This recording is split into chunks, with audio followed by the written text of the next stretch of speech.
he would seek us out in church and ask us to come to group.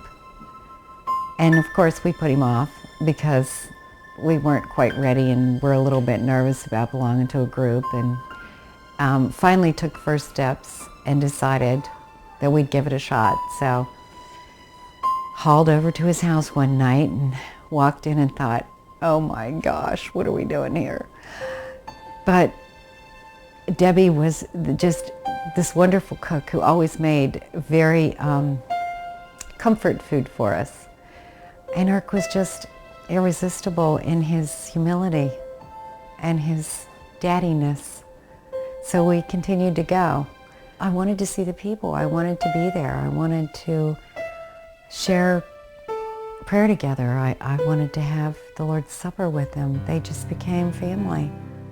When Irk started to not feel good and it started to come more and more, he would ask me to lead the group sometimes.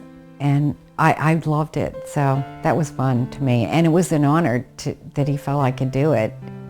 I think the biggest thing God revealed to me in this was that he was calling me to be a leader, and I kept putting it off. Irk kept telling me. Irk told me for 2 years, you need to take leadership training, and I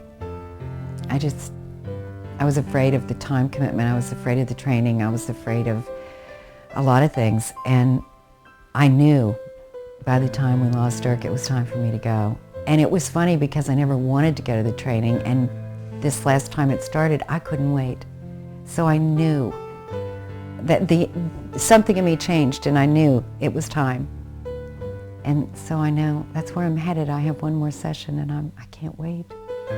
The last night we were all together was Wednesday night. It was our group night. We all went over and had communion at his bedside and sang. And I think he passed away the next day. It was shortly thereafter that. So it was so comforting to walk in there and see other group members there, because it was our family and we were losing our leader, our dad.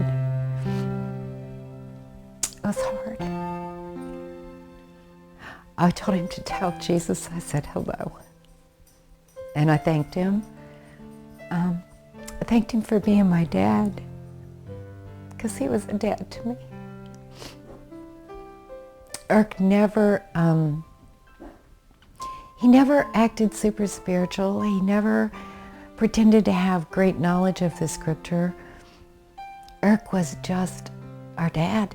I would say one of the things that I learned from Irk, probably the most important, was that his love for us outshone anything else, any super sense of spirituality, any knowledge of the scripture. I think people think that's so important to be a leader, but it was his love and his acceptance and not judgmental, and his patience with us. We were like out of control school kids having 20 conversations at once, and Irk never lost patience with us. He listened, and you could tell he listened because he followed up on things we said. And that's just pure love and caring. He cared about us, and we knew it. When I can't focus to pray, I write because it helps me stay focused. I just had all these questions and feelings rolling around in me, and I couldn't get settled, so I went out on my back deck and picked up a pen and paper and just had to get some feelings out. And started to write and wrote a little tribute. It was going to be just me pouring out my feelings, and instead God took the pen and wrote a whole different thing. So it ended up being a tribute to Irk from the eyes of a group member from the beginning to where I was when he left us.